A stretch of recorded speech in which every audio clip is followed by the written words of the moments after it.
Hello class, आप सभी का फिर से हमारे चैनल पर स्वागत है। आज हम लोग पढ़ने वाले हैं सेट का पार्ट थर्ड। अगर आप लोगों ने पार्ट 2 और पार्ट 1 नहीं देखा है तो पहले उसे जाके देख लीजिए, क्योंकि पार्ट 1 में मैंने पूरा एक्सप्लेन किया है और पार्ट 2 में मैंने एक्सरसाइज 1 ए के 1 से लेकर 6 तक के सारे क्वेश्चन किए हैं। आज पार्ट 3 में हम लोग इस एक्सरसाइज का 7 से लेकर 12 तक के सारे क्वेश्चन करेंगे। ओके, तो question number 7, which of the following set are empty set. तो एम्प्टी सेट उसे कहते हैं जो खाली हो। अगर इसलिए कहा जा रहा था कि आपको जो चीज़ नहीं पता होगा पार्ट 1 पहले देख लेंगे तो आप लोग के लिए ईजी होगा। ठीक है, एक और मेरी तरफ से आपसे निवेदन है कि आप लोग वीडियोस देखते तो हैं लेकिन आप लोग सब्सक्राइब नहीं करते हैं, इससे हमें सपोर्ट नहीं मिलता है। तो आप लोग प्लीज़ सब्सक्राइब जरूर करें, आप देख सकते हैं ये डाटा। ओके, चलिए स्टार्ट करते हैं। Which of the following set are empty set. इनमें से कौन सा ऐसा सेट है जो कि एम्प्टी सेट है। ठीक है, तो set A, x is a human being living on Mars. तो ऐसे ह्यूमन बीइंग जो मार्स पे रहते हैं, तो भाई ऐसे कोई ह्यूमन बीइंग ही नहीं है, तो ये कैसा सेट है? एम्प्टी सेट है। X in odd number divisible by 2। ऐसा कोई ऑड नंबर नहीं है जो 2 से डिविजिबल हो। आप है तो आप सोच लीजिएगा, ऐसा तो मेरे हिसाब से तो कोई नहीं है। ठीक है, तो ये भी क्या है? एम्प्टी सेट है। X is a point common to any two parallel line. Two parallel line कभी इंटरसेक्ट ही नहीं करते हैं, तो ऐसा कोई पॉइंट नहीं हो सकता जो दोनों में क्या हो? कॉमन हो। इसलिए भी ये क्या हो गया? एम्प्टी हो गया। ठीक है, तो और नेक्स्ट पे आते हैं। ये देखिए रोस्टर फॉर्म में दिया है डी बराबर कर्ली ब्रैकेट में 0। कई लोग जीरो को एम्प्टी सेट समझते हैं। नहीं भाई, जीरो एम्प्टी सेट है। जीरो भी एक एलिमेंट है जो डी में है, तो ये एम्प्टी सेट नहीं है, ये सेट बिल्डर फॉर्म है। तो सॉरी, ये क्या कहते हैं आपका रोस्टर फॉर्म में जो सिंगल सेट टोन होता है ना, सिंगल सेट। ठीक है, तो ये वो है जिसमें एक ही एलिमेंट होते हैं। Now fifth question, x is a natural number x less than 5 and simultaneously x greater than 5। एक ऐसा नेचुरल नंबर जो 5 से छोटा हो और 7 से बड़ा हो। x is a natural number x less then 5 and simultaneously x greater than 5। तो हमारा क्वेश्चन नंबर 5 भी क्या है? एम्प्टी सेट है। ओके, अब आते हैं हम लोग क्वेश्चन नंबर 8 पे। Are the following set equal. देखो हमने समझाया था इक्विवेलेंट और इक्वल में बहुत अंतर होता है। इक्विवेलेंट में क्या होता था, मैं आपको दिखा दे रहा हूँ। इक्वल सेट और इक्विवेलेंट सेट में क्या अंतर होता था मैंने बताया है सारा पार्ट 1 में, इसलिए मैं कह रहा हूँ, मैंने वहाँ पे डीपली समझाया है चीज़ों को, तो आप अगर उससे देख लेते हैं तो आपको फ़ायदा ही होगा। ठीक है, ध्यान दीजिएगा। इक्वल सेट, एक सेट ए है जिसमें 1 2 3 है, एक सेट बी है जिसमें 3 2 1 है, और एक सेट सी है जिसमें 1 2 4 है। ठीक है, और एक सेट डी भी है जिसमें 1 2 3 4 है। ठीक है, अब देखिए ए और बी, ए बी के सारे एलिमेंट जब सेम होते हैं, आगे पीछे होने से कोई फर्क नहीं पड़ता है, लेकिन अगर सारे एलिमेंट अगर इक्वल है तो हम इसको बोलते हैं कि ये इक्वल सेट है। मतलब ए जो है इक्वल है बी के। अच्छा, ए सी के इक्वल है? नहीं। सी बी के इक्वल है? नहीं। ये देखो सी के इक्वल नहीं है। क्यों नहीं है? इसका मेन रीज़न है कि सी ए के सारे एलिमेंट सी में नहीं है, ना ही सी के सारे एलिमेंट ए में है। ठीक, और फिर आते हैं सी डी। देखो 1 2 4 डी में है ना, तो इसका मतलब क्या है? दोनों इक्वल हो गया? नहीं, इसमें एक एक्स्ट्रा है। सेम होना चाहिए, जितने इसमें एलिमेंट है उतने ही इसमें होने चाहिए, और जो जो होना चाहिए एकदम सेम होना चाहिए, तब हम इसको क्या कहेंगे? इक्वल सेट कहेंगे। ठीक है, तो इक्वल नहीं है। लेकिन इक्विवेलेंट में क्या होता है हम समझते हैं। इक्विवेलेंट, इक्विवेलेंट सेट में समझो, जैसे ए में कितने हैं? 3 एलिमेंट है, सी में भी कितने हैं? 3 एलिमेंट है। क्या है ये इंपॉर्टेंट नहीं रखता है। नंबर ऑफ ए, ए में कितने एलिमेंट है? 3। नंबर ऑफ बी, ये भी कितने एलिमेंट है? 3। नंबर ऑफ सी, ये भी कितने एलिमेंट है? 3। और नंबर ऑफ डी, लेकिन डी में कितने एलिमेंट है? 4। तो number of A, number of B, number of C, तीनों 3 एलिमेंट है। क्या है? सॉरी, क्या है इससे मैटर नहीं रखता है। क्या सेम है? देखो देख लो, ए और बी सी, देखो ए में 3 थे, नंबर ऑफ ए 3 है, नंबर ऑफ बी 3 है, नंबर ऑफ बी 3। इसको कार्टेशियन नंबर कहते हैं, आपको देखना पड़ेगा पार्ट ए। नंबर ऑफ सी 3 है, नंबर ऑफ डी 4 है। तो नंबर ऑफ एलिमेंट सेम होने चाहिए, वो एलिमेंट क्या है इससे फर्क नहीं पड़ता है, इसको बोलते हैं इक्विवेलेंट। तो मतलब नंबर ऑफ ए इक्वल है नंबर ऑफ डी के, इक्वल है नंबर ऑफ सी के, लेकिन नंबर ऑफ डी जो है किसी के भी इक्वल नहीं है, ना ही नंबर ऑफ सी के इक्वल है, ना ही नंबर ऑफ बी के इक्वल है। ठीक है, ये बात आप समझ गए होंगे। तो आते हैं क्वेश्चन नंबर 9 का फर्स्ट, 8 का फर्स्ट, सॉरी। क्वेश्चन नंबर 8 का फर्स्ट क्वेश्चन ये कह रहा है कि सेट ए में 2 3 एलिमेंट है, सेट बी ये आपका सेट बिल्डर फॉर्म दिया है, और ये रोस्टर फॉर्म दिया है। इसको पहले आप रोस्टर फॉर्म में चेंज कर लीजिए। अच्छा, यहाँ ध्यान दीजिए, ये कौन सा कह रहा है? X is a solution of this. Solution of this का मतलब होता है इसको सॉल्व करने पर जो एक्स की वैल्यू होगी वही बी होगा। तो चलिए इसको सॉल्व, ये क्वाड्रेटिक इक्वेशन है, क्वाड्रेटिक इक्वेशन को कैसे सॉल्व करते हैं? मिडिल टर्म स्प्लिटिंग का यूज़ कर लेते हैं। इक्वल में 0। एक्स इस मिडिल टर्म स्प्लिटिंग कैसे का, तो वो भी मैं दिखा दे रहा हूँ। एक्स स्क्वायर का कोफिशिएंट क्या है 1, मतलब एक्स स्क्वायर के साथ क्या है 1, 1 का मल्टीप्लाई 6 में करते हैं, 6 का एलसीएम लेंगे, 2 3 जा 3 1 जा, तो दो एलिमेंट में 2 और 3, इनसे मुझे 5 बनाना है और प्लस माइनस करने पे 5 आना चाहिए और मल्टीप्लाई करने पे 6 आना चाहिए। अगर आप लोग को मिडिल टर्म स्प्लिटिंग नहीं आता है, हमसे बोलेंगे तो इसके लिए सेपरेट वीडियो बना दूंगा, ठीक। तो x square plus 3x plus 2x plus 6 बराबर 0। चलिए इसको मैं नेक्स्ट पेज पे करता हूँ ताकि आपको समझ में आ जाए, ठीक है। देख लीजिए, तो x square plus 3x plus 2x plus 6 equal 0 मैंने बताया था। पीछे आप लोग देख सकते हो, थोड़ा वीडियो को पीछे करके देख लीजिए। इन दोनों में क्या कॉमन, दो का पेयर बन गया, इन दोनों में कॉमन निकालो, x कॉमन है तो x प्लस 3 प्लस इन दोनों 2 6 2 के टेबल में आता है, 2 कॉमन है, इसके पास x है लेकिन इसके पास x नहीं है तो x कॉमन नहीं ले सकते हैं, तो x प्लस 3 इक्वल 0। ये सेम हो गया, x प्लस 3 एक ब्रैकेट में, x प्लस 2 एक ब्रैकेट में, x प्लस 3 इक्वल 0, x की वैल्यू -3, x प्लस 2 इक्वल 0 लेंगे, x की वैल्यू -2। तो जो हमारा सेट बी है उसमें -2 -3 आ रहा है। क्या दोनों के एलिमेंट सेम है भाई? तो सेट ए इक्वल नहीं है सेट बी के, ठीक है। बात समझ में आ गया हो। चलिए क्वेश्चन नंबर सेकंड देखते हैं, 8 का सेकंड। देखिए, सेट ए है x such that x is a letter in the word follow, ठीक है। तो एक्स फॉलो के सारे लेटर, पहला एफ है, दूसरा ओ है, फिर एल है, कोई चीज़ रिपीट नहीं होता तो दोबारा एल नहीं लिख सकते, कोई चीज़ रिपीट नहीं होता इसलिए ओ नहीं लिख सकते लेकिन डब्ल्यू लिख सकते हैं। सेट भी देखते हैं, डब्ल्यू, तो डब्ल्यू वॉल्फ में डब्ल्यू ओ एल एफ ये 4 हैं। अच्छा देखिए सेम है क्या, डब्ल्यू भी है, ओ भी है, एल भी है और एफ भी है ना, सारा सेम है, तो इसका मतलब क्या है, दोनों आपस में इक्वल सेट है, a and b are equal set, आप ऐसे लिख भी सकते हैं, ठीक है। चलिए आते हैं क्वेश्चन नंबर 9 पे। क्वेश्चन नंबर 9 क्या कहता है, which of the following are singleton set, that means इनमें से कौन सा सिंगल टोन सेट है, आपको ये पता लगाना है। तो चलिए क्वेश्चन बारी बारी देखते हैं एक एक को। 9 का ए, x such that x mod of x equal 5 where x belongs to natural number। तो आप यहाँ पे जरा देख सकते हैं कि x जो है mod of x इक्वल 5, देखो मेन बिलोंग देखा करो ना, x इक्वल 5 है तो जो इसका रोस्टर फॉर्म में लाएंगे तो सिर्फ क्या मिलेगा 5, और 5 नेचुरल में बिलोंग करता है कि नहीं करता है, बिल्कुल करता है। तो सेट ए बराबर 5, एक ही एलिमेंट है, जिस सेट में सिर्फ एक एलिमेंट होता है उन्हीं को सिंगल टोन सेट कहते हैं, तो ये सिंगल टोन सेट है, it is a single tone set. अब चलो क्वेश्चन नंबर सेकंड देखते हैं, बी। इसको आप देख के ही बता सकते हो, x such that x square minus 11x plus 24 equal 0, x belongs to natural number. अब जरा ध्यान दीजिए, ये जो इक्वेशन है इसी का सॉल्यूशन ही इसका रोस्टर फॉर्म में आएगा।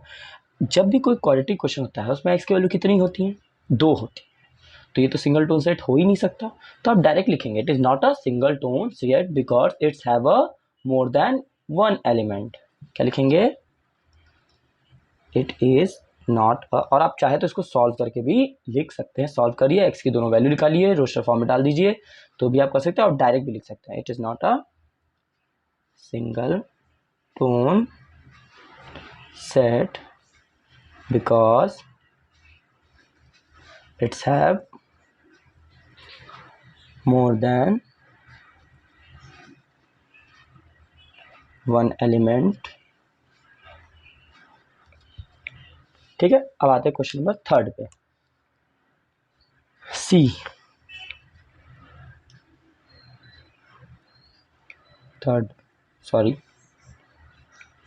सी बराबर x such that x cube equal -125 where x belongs to z, ठीक है। चलो इसको थोड़ा सॉल्व करते हैं, एक्स क्यूब है इक्वल -125, तो क्यूब आता है यहाँ पे तो क्या बन जाता है, क्यूब रूट -125, 125 किसका क्यूब रूट होता है, 5 का। चलो यहाँ पे एक बार सॉल्व करके दिखा देता हूँ मैं आपको, x इक्वल -125 ना, ये था ना क्यूब रूट, तो x equal cube root -5 into -5 into -5 लिख सकते हैं, तो x बराबर क्या मिलेगा मुझे -5। क्यूब रूट में 3 का पेयर एक बाहर आता है तो x मिल गया। तो जो हमारा सेट C है उसमें सिर्फ क्या बिलोंग कर रहा है -5। तो ये भी सिंगल टोन सेट है, it is a single tone set. ठीक है, आप समझ गए कैसे लिखना है। चलिए आते हैं क्वेश्चन नंबर 10 पे। State the value of number of A for each of the following set. इसको कहते हैं कार्टेशियन नंबर। मतलब आपको नंबर ऑफ ए का मतलब होता है आपको उसके कितने एलिमेंट्स है ये बताना है कि उसमें कितने एलिमेंट्स है। ठीक है, चलिए क्वेश्चन देखते हैं 10 का फर्स्ट। डायरेक्ट क्वेश्चन देखिए, मैं आंसर भी दिखा रहा हूँ। ठीक है ना, ये हमारा किस में है, इनवर्स में है। A set a month of the year. कितने ईयर होते, कितने मंथ होते हैं एक ईयर में, 12। तो नंबर ऑफ ए कितने मिले हैं, नंबर ऑफ ए कितने होंगे जरा ध्यान दीजिएगा। हमारा नंबर ऑफ ए आएगा 12। First clear. सेकंड, आपको देखना है कितने एलिमेंट है। Second, a planet of our solar system कितने हैं, ऐसे होते तो 9 हैं लेकिन हम लोग एक ही 8 लेके चलते हैं ना। तो नंबर ऑफ ए इस केस में कितने होंगे, नहीं चल रहा है, वेट, नंबर ऑफ सॉरी इस केस में होंगे 8। ठीक, आते हैं थर्ड क्वेश्चन में। X such that x is integer and -8 से 3 तक, इसको दिखना पड़ेगा। ठीक है ना, तो वो थर्ड क्वेश्चन में मेन खेल खेलता है क्या कि ये लिमिट क्या है। -3 से, मैं क्वेश्चन पूरा नहीं लिख रहा हूँ सॉरी, -8 से 3 तक। ठीक है ना, तो आपको सोचना पड़ेगा x क्या था, इंटीजर्स था और उसकी लिमिट थी -8 से थर्ड। देखो इक्वल है तो मतलब -8 को भी लेके चलना है, थर्ड 3 को भी लेके चलना है। तो क्या क्या आएगा हमारा, ये भी सेट ए से दिखाया गया। हाँ, सेट ए बराबर -8 -7 -6 -5 -4 -3 -2 -1 0 1 2 3। तो इसमें टोटल कितने एलिमेंट है, 1 2 3 4 5 6 7 8 9 10 11 12। इसमें भी नंबर ऑफ ए कितने हो गए, 12। ठीक है, next, a is a x such that x is even number. Question लिख रहा हूँ मैं, ये इसका आंसर था थर्ड का। ठीक, क्वेश्चन नंबर 4, ए आपका क्या है, x such that x is an even number. ठीक है, इवन नंबर, अच्छा इवन नंबर तो भैया कितने होंगे, 2 4 6 8 10 12। कोई लिमिट है ही नहीं तो अनंत तक चलेगा या इन्फिनाइट तक चलेगा। तो नंबर ऑफ ए भी क्या आ जाएगा, इनफाइनाइट लिख दीजिए या फिर सिंबल का यूज़ कर दीजिए, इनफाइनाइट या फिर इस तरीके से सिंबल, दोनों में से कोई एक करिएगा। ठीक है, और करके मैं लिख दे रहा हूँ ताकि आप समझ जाए। ठीक है, दोनों में से कोई एक करिएगा। Question number 10 completed. आते हैं हम लोग टाइप थर्ड रिलेटेड क्वेश्चन है इसमें। ठीक है, क्वेश्चन नंबर 11 देखते हैं। चलिए फिर से ये कहूँगा, पार्ट ए अगर पढ़े होंगे इंटरवल उसमें देखे होंगे तो बस इसी का यूज़ है, क्लोज ब्रैकेट ओपन ब्रैकेट ये सब आपको देखना है, क्वेश्चन देखना है और उसको सॉल्व करना है। 11 और 12 को दोनों एक ही चीज़ है, एक में क्या किया है बना के दिखाया गया है सेट फॉर्म में और एक में क्या किया गया है डायग्राम दे दिया गया है। तो आपको क्या करना है, इसको रोस्टर फॉर्म में या फिर इंटरवल नोटेशन के फॉर्म में दिखाना है। Use interval notation to represent each set of number. चलिए स्टार्ट करते हैं क्वेश्चन नंबर 11 पहले। 11 ठीक है, 11 का फर्स्ट क्वेश्चन क्या है, -17। इसको पढ़ने का तरीका देखिए, x greater then -17 less than 0। ठीक है, चलिए इंटरवल नोटेशन में रेड पेन यूज़ करूँगा। देखो इक्वल नहीं है ना, ओपन ब्रैकेट, देखो ये ओपन ब्रैकेट होता है और ये क्लोज ब्रैकेट होता है। ये जब तभी लगता है जब इक्वल का साइन हो साथ में। ठीक है, जिस साइड भी इक्वल का साइन होगा उस साइड इसका क्लोज लगेगा और ये तब लगता है जब ओपन हो। इसका मतलब ये होता है कि उस एलिमेंट को छोड़ के उसके अंदर का लेके चलना है। इसका मतलब होता है कि आपको उसे भी उस नंबर को भी लेके चलना है, जैसा कि अभी हम लोगों ने इसमें किया था ना, इसमें इक्वल था तो -8 और 3 को लेके चल रहे थे हम लोग। अगर इक्वल नहीं होता तो -8 और 3 को लेके नहीं चलते, उसके बीच का नंबर लेके चलता है।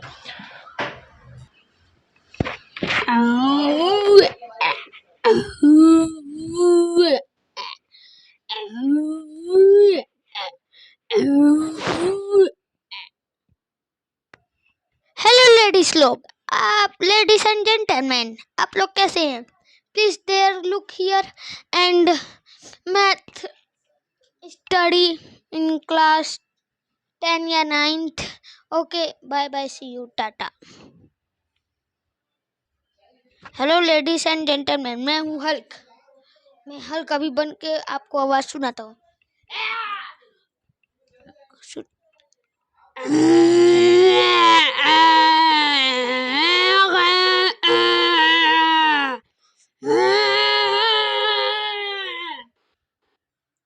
तो देखिए, तो ओपन ब्रैकेट है, देखिए यहाँ पे इक्वल नहीं है, तो ओपन ब्रैकेट में -17 टू 0। ठीक, बस आपको इंटरवल में नोट करना है, इंटरवल में नोटेशन कर लेंगे, काम खत्म हो जाएगा। क्वेश्चन नंबर सेकंड देखते हैं। x greater than equal to 6 and less than 12। देखो इक्वल का साइन आ गया, इस वजह से बिग ब्रैकेट का यूज कर लिया। Third question, x less than -1 and greater than -1 less than equal to 4। Okay, तो यहाँ पे देखिए, यहाँ इक्वल का साइन नहीं है लेकिन यहाँ है, पहले -1 से 4, जहाँ इक्वल है वहाँ पे क्या लगा देंगे, क्लोज वाला, और जहाँ पे नहीं है वहाँ पे क्या लगा देंगे, ओपन वाला। ओके, बहुत ईजी है ये। x greater than equal to -4 and less than 7, तो इसको क्या दिखाएंगे, देखो -4 से 7 की बात हो रही है, लेकिन -4 पे क्लोज होगा और 7 पे ओपन होगा। तो ये बहुत ईजी ही टॉपिक था, पूरा एक्सरसाइज ही बहुत ईजी है, ये सारा करके देख लेते हैं। Fifth question, x less than equal to 3 और x greater than 5 less than equal to 9। तो इसका जरा आंसर देखते हैं।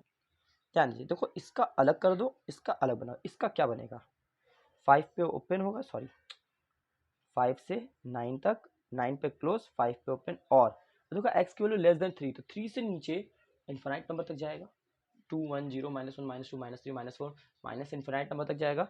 देखो 3 पे क्लोज कर देंगे और माइनस इन्फिनाइट पे ओपन। देखो इन्फिनाइट के केस में ना ओपन ही रहता है, क्योंकि इन्फिनाइट कहाँ पे जाके रुक रहा है ये मुझे पता नहीं है, तो इसलिए इन्फिनाइट के केस में हमेशा ओपन ब्रैकेट लगता है। ओके, अब यहाँ देखते हैं, फिफ्थ क्वेश्चन था ये। सिक्स देखते हैं, x such that x greater than equal to 99। ठीक है, तो x की वैल्यू 99 से बड़ा होना चाहिए, 99 से बड़ा होना चाहिए, तो भाई 99 फिर 100 101, तो 99 से कहाँ तक, इन्फिनाइट तक, 99 पे क्लोज हो जाएगा और इन्फिनाइट पे ओपन होता है। ये बात तो मैंने आपको समझा दिया है। 7 क्वेश्चन देखते हैं, x such that x not equal to 1। इसका मतलब क्या होता है, x such that x not equal 1 को छोड़ के सारे नंबर, ठीक है ना। अगर आप इसको नोटेशन देखो, इसमें अगर आप आंसर अपना देखोगे तो लगेगा कि भाई हमारा उसमें तो नहीं हो पाएगा, तो हम इसको सिंपली दिखाएंगे। अगर मैं चाहूँ दिखाना तो मैं कहूँगा माइनस इन्फिनाइट से इन्फिनाइट तक के सारे नंबर, लेकिन एक्सेप्ट 1। ये आप नोटेशन यूज़ करेंगे ट्रिग्नोमेट्री सब में, तो आप चाहे तो इसको इस तरीके से दिखा सकते हैं, क्योंकि x नॉट इक्वल 1 छोड़ के सारा हो सकता है, तो 1 को छोड़ दीजिए, माइनस इन्फिनाइट से इन्फिनाइट तक के सारे नंबर, लेकिन 1 को छोड़ना है तो माइनस यहाँ दिखा दिए, -1। ठीक है, लेकिन इसका जनरली इसमें आंसर दिया है कि इसको डिनोट नहीं किया जा सकता। ओके, चलिए आते हैं नेक्स्ट, कि हमारा क्वेश्चन है 8 1 3 5 7 ... ठीक है ना। तो 1 3 5 7 आई थिंक ऑड नंबर है, तो ऑड नंबर को हमको रिप्रेजेंट करना है नोटेशन। तो जरा ध्यान दो, इसको हम लोग नहीं दिखा सकते नोटेशन के फॉर्म में, ठीक है ना। इसको हम नोटेशन के फॉर्म में नहीं दिखा सकते, क्योंकि बीच के नंबर्स गैप है, तो हम क्या दिखाएंगे 1 से 2 1 3 5। तो इसको अगर रिप्रेजेंट करना हो ग्राफ पे तो वो कर सकते हैं, लेकिन नोटेशन में नहीं दिखा सकते हैं, ठीक है। वैसे ही अब आते हैं question number 9, x not equal to 3। तो इसको दिखाने का दो तरीका है, जैसे मैंने पहला दिखाया माइनस इन्फिनाइट से इन्फिनाइट तक और -3 कर दे रहे हैं, ठीक। एक क्या तरीका है, माइनस इन्फिनाइट से 3 ओपन ब्रैकेट, और क्योंकि 3 नहीं लेना है मुझे, और 3 से इन्फिनाइट ओपन, ओपन क्यों, 3 नहीं लेना है मुझे, तो चाहे आप ऐसे दिखाइए चाहे आप ऐसे दिखाइए, दोनों तरीके से आप दिखा सकते हैं, ठीक है। चलिए आते हैं क्वेश्चन नंबर 12 पे। हम लोग क्वेश्चन नंबर 12 हम लोग डायरेक्ट बुक में ही करेंगे, ठीक। देखिए ये ग्राफ बनाया गया है 0 से लेकर -4 तक, और 0 से यहाँ पे पॉजिटिव नंबर है, लेकिन यहाँ पे जो डार्क किया गया है -1 से इन्फिनाइट तक, माइनस इन्फिनाइट तक, तो इसका होगा माइनस इन्फिनाइट से 4, सॉरी माइनस इन्फिनाइट से -1 तक, लेकिन माइनस इन्फिनाइट से -1 में माइनस इन्फिनाइट पे ओपन होगा क्योंकि इन्फिनाइट है, लेकिन यहाँ पे देखो -1 को डार्क किया गया, डार्क का मतलब -1 को लेके चला, तो क्या हो जाएगा क्लोज। सेकंड देखो 2 से लेकर इन्फिनाइट तक, लेकिन 2 पे क्या डार्क किया गया है, नहीं किया गया है, तो 2 को ओपन रखना पड़ेगा, और इन्फिनाइट पे हमेशा क्या होता है, ओपन ही होता है। अब जरा ध्यान दो 1 से लेकर 4 तक, लेकिन ना ही 1 लेना है क्योंकि 1 को भी डार्क नहीं किया गया है, और ना ही हमें 4 लेना है, और 4 को भी डार्क नहीं किया गया है, इसका मतलब 1 से 4 तक तो लेना है लेकिन ओपन ब्रैकेट में। अब जैसे यहाँ देखो -1 से 3 तक, लेकिन -1 से 3 में क्या रखा गया, दोनों को डार्क कलर किया गया, इसका मतलब क्लोज ब्रैकेट होगा। क्या होगा? -1 से 3 क्लोज ब्रैकेट। ओके, अब यहाँ ध्यान दो, -4 से -1 तक, फिर 2 से 4, देखो ये और वाला, इसका अलग बनाइए, इसका अलग बनाइए, दोनों के बीच में क्या लिख दीजिए? और। पहले देखो -4 से -1 तक दोनों पे क्लोज होगा क्योंकि दोनों पे डार्क कलर है, लेकिन यहाँ पे और 2 से ओपन ब्रैकेट क्योंकि इस पे कलर नहीं है, और इन्फिनाइट, यहाँ पे भी ओपन, इन्फिनाइट पे हमेशा ओपन ब्रैकेट ही होता है, इस बात को क्लियर रखिएगा। तो ये बहुत ईजी ही था। चलिए, हमारा फर्स्ट एक्सरसाइज 1 एक कंप्लीट हो चुका है। आप लोग प्लीज़ सपोर्ट बनाए रखिए, हम आप लोग के लिए और जल्दी से जल्दी सारी वीडियोस अपलोड करेंगे अगर आप लोग का सपोर्ट मुझे अच्छा दिखा तो। और अगर आपको अच्छा लग रहा है वीडियो तो कमेंट में बताइए, कुछ कमी है तो भी कमेंट में बताइए, और सब्सक्राइब जरूर करें, इससे हमें थोड़ा मोटिवेशन मिलता है ताकि हम लोग और आगे तक वीडियो बनाते रहें। थैंक यू सो मच पूरी वीडियो देखने के लिए।